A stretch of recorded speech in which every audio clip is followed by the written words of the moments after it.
Sewage spills, leaks and wanting to charge us more in the process. Thames Water's angered many of its customers over the past few years. But today, new laws come into force which could see tougher penalties coming the company's way. It's called the Water Special Measures Bill, and it grants the regulators Ofwat new powers to impose harsher fines and strip bonuses from water company bosses. But with Thames Water getting a £3 billion rescue loan to avoid collapse, and with the company still pushing to hike bills, critics argue the new measures will do little to stop ongoing pollution incidents. Our political correspondent Simon Harris reports. Overnight rain in East London and the storm drains are full to bursting. Just outside Ilford, the filthy, smelly water pours into the River Roding. Each discharge lasts about 5 minutes. Afterwards, Paul, a lawyer who campaigns for cleaner rivers, examines the evidence. This shouldn't really have anything on it because it should just be rainwater, maybe a bit of litter from the streets, but what we see here is all of this what's called rags, so toilet paper, wet wipes, stuff that can only really come from sewage. In Parliament today, new laws came into force to try to clean up rivers like the Roding. His Majesty the King has signified his royal assent to the following acts: Arbitration Act, Water Special Measures Act. The Water Special Measures Act will allow the Environment Agency to bring criminal charges. Ofwat will be able to ban executive bonuses. There'll be automatic fines for some offences and independent monitoring of every sewage overflow to record discharges. The government says the new legislation amounts to a crackdown on water company bosses to stop them polluting rivers, lakes and seas. But environmentalists and political opponents say it doesn't go far enough. What we really want to see is a new regulator. Ofwat are not doing what they need to do. We need to see a new regulator that can properly hold Thames Water to account for sewage dumping and for the bills going up and for all of the other problems that my constituents are facing with their water company. But ministers believe the new measures will force water company bosses to change their ways. Since 2020, they've paid themselves £41 million in bonuses, which is outrageous when you think about how much pollution we've seen in our rivers, lakes and seas. And if they fail to comply with our new rules, then they can face up to 2 years in jail. Back on the Roding, Paul has spent the morning collecting litter from the riverbank. I live on a boat on the river and I love it with all my heart, and it's absolutely heartbreaking to see it being polluted and that the authorities are not doing anything to really stop it. Thames Water said it was committed to seeing waterways thrive and has a 5-year plan to upgrade the oldest sewage system in the country. Simon Harris, ITV News, Ilford. But first, a landmark exhibition celebrating military bravery is set to close. The Lord Ashcroft Gallery at the Imperial War Museum houses the world's largest collection of Victoria crosses.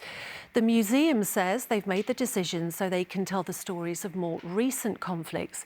But veterans say they fear it's the start of Britain's bravest soldiers being forgotten. Our correspondent Simon Harris has the story. It's a collection of heroes' medals, so special it had a royal opening. Princess Anne met Johnson Beharry, the first person to be awarded the Victoria Cross this century. But now this unique display of around 200 VCs and George crosses at the Imperial War Museum is closing. Keith and Sarah heard the news and travelled from Wales for one last visit. It's more relevant now than ever, isn't it? We live in difficult times, and these people have did so much for us in the past. There is the words "lest we forget," and everything is there for you to remember what others have given for us. Was it busy in there today? Yes, all types of people, not just from here from the UK. I just think it's very short-sighted, really. In 2003, Chris Finney, a trooper in the Household Cavalry Regiment based in Windsor, was sent to Iraq. When his Scimitar armoured vehicle was mistakenly attacked by an American warplane, he helped rescue colleagues despite being injured and was awarded the George Cross for gallantry. His medal is on display in the museum. I just think it would have been great to have continued to have the exhibition at the Imperial War Museum. It's a terrible shame that it's to be closed down. And I just hope that it's replaced with something equally worthy. Most of the medals are owned by the Conservative peer Lord Ashcroft, who funded the museum display at a cost of £5 million. He described the closure as a sad decision. We weren't allowed to film in the gallery today, and no one from the museum was available to talk to us. But in a statement, a spokesperson said The space was needed to create new exhibitions about more recent conflicts, like the Cold War, the Falklands, Afghanistan and Iraq.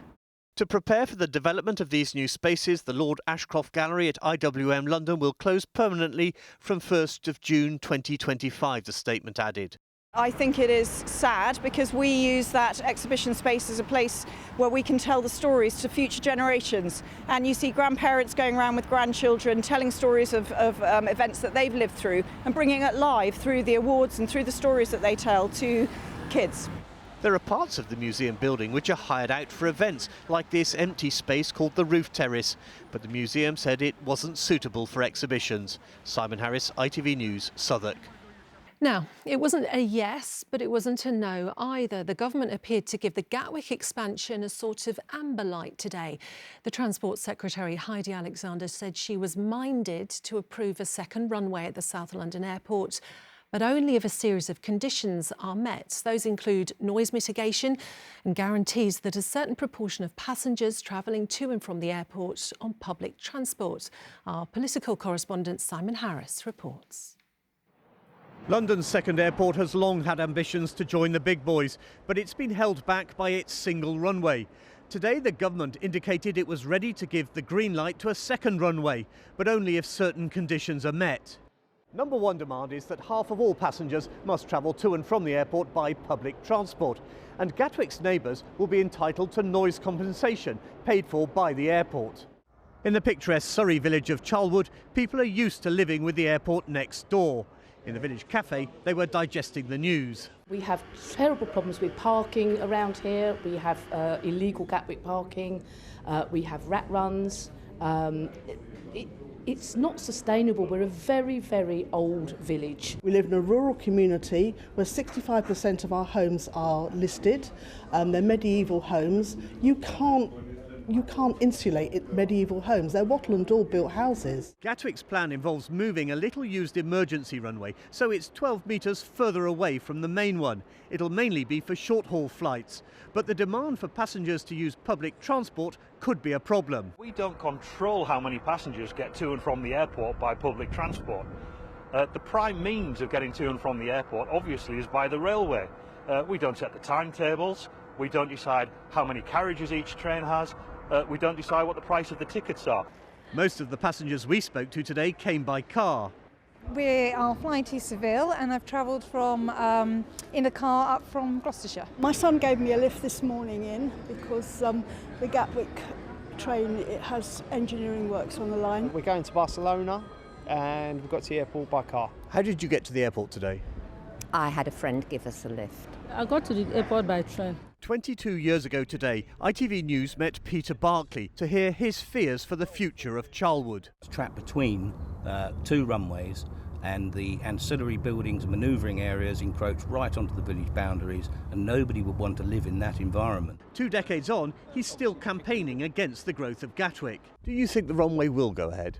No, I don't think it will. I think the economics of it, particularly when we look at these conditions that are being proposed, that could knock it out the window alone. But in Hawley, guest house owner Rye thinks a bigger Gatwick would be fantastic news. I've just got planning approval from the council to extend. I've been quite reluctant to invest because not sure what's going on with the airport, but with the go ahead, the green light has given me full confidence to go ahead and renovations and building development for my own business.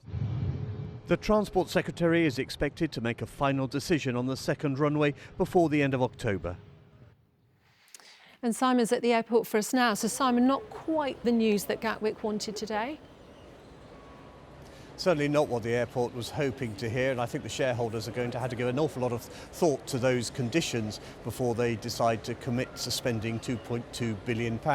In particular, that demand that 54% of passengers must travel on public transport is going to be particularly troublesome for them, and they may well conclude that the sums don't add up. However, the government is still backing expansion at Gatwick, no doubt swayed by the airport's argument it'll create 14,000 jobs and inject £1 billion a year into the economy. So Gatwick's still got a fight on its hands, hasn't it? Yes, environmentalists are furious. Greenpeace said the government was hanging a millstone around the country's neck and said expansion of Gatwick smacked of desperation. The Liberal Democrats called on the government to go back to the drawing board. But London's Mayor, Sir Sadiq Khan, seemed a little more relaxed. He called the decision pragmatic, no doubt hoping to use it to his advantage by arguing that a second runway at Gatwick means Heathrow doesn't need a third one. OK, Simon, thank you.